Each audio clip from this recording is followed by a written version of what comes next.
Okay, let's talk about a feeling. A feeling that I'm willing to bet almost every single one of you has had, but maybe you've never really put a name to it.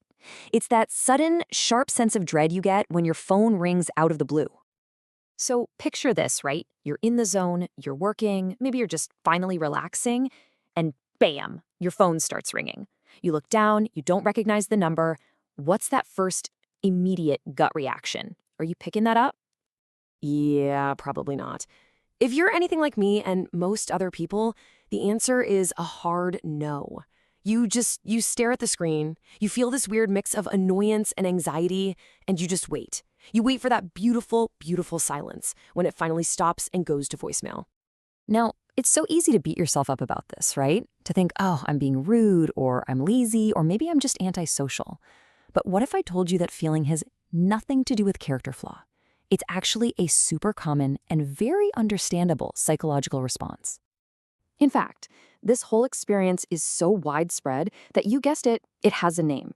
And for a lot of you, this is going to be a real aha moment because we're about to put a label on that feeling you know so well. It's called intrusion anxiety, and that name it nails it, doesn't it? A state of dread and annoyance. Why? Because of a non-consensual, immediate demand for your attention. Those are the magic words right there, non-consensual and immediate. So let's really dig into that. Let's break down why a phone call feels so radically different from, say, a text message. It really all boils down to boundaries. And here's the core idea. An unexpected phone call isn't an invitation to talk. It's a demand. It operates on the assumption that whatever you're doing right now can be dropped instantly to serve the caller. This is really where the difference becomes so clear. A phone call demands you stop everything right now, and it just assumes you consent to the conversation. A text message, on the other hand, is an invitation. It arrives, but it waits. You get to it on your time. It asks for your consent by its very nature. It respects that you're in the middle of your own life. And this quote really sums it all up. At the end of the day, this is what we're all trying to navigate in our digital lives. We want to feel connected to people, but we don't want to feel like our mental space is being invaded. We want connection, but without the intrusion. Okay, so that covers the social psychology of it all.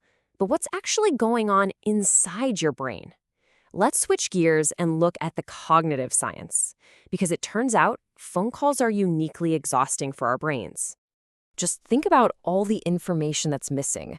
When you're talking to someone face-to-face, your brain is processing tons of nonverbal cues, body language, facial expressions, you name it. On a phone call, all of that is gone. Poof. Your brain has to work way harder to figure out the subtext just from their tone of voice. And if you're someone who is highly sensitive to those kinds of social cues, it can be absolutely draining. And you can literally see it here in the cognitive load. That's just a fancy term for how much brain power you're using. A phone call can make your brain work nearly twice as hard as a regular in-person chat. It's no wonder you feel completely wiped out after a long call. And let's talk about focus. You know those moments, right? When you're just completely locked in on what you're doing. You're in the zone, time just disappears, you're super productive. Psychologists have a name for that. It's called a flow state. Well, that unexpected ring is like a wrecking ball to your flow state. It doesn't just interrupt you. It completely shatters that fragile state of deep focus. It yanks you out of it. And trying to get back into that zone after the call is over, man, it can be almost impossible. And that's why it feels so incredibly frustrating. So let's put all the pieces together. What are the big takeaways here? Because really, understanding this feeling is the first, most important step toward actually managing it.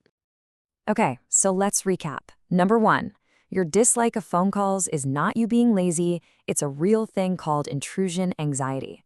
Number 2, remember, a call is a demand, not an invitation. That's why it feels so aggressive. Number 3, your brain is working overtime on the phone, trying to fill in all the missing nonverbal gaps. And finally, number 4, protecting that flow state, your focus, isn't just about being productive. It's crucial for your overall well-being. And that leaves us with one big final question to think about. Now that you know the what and the why behind intrusion anxiety, the real challenge is the how. In this crazy, always-on world that is constantly demanding our attention, what are you going to do to protect your focus? How will you find that balance of connection without intrusion?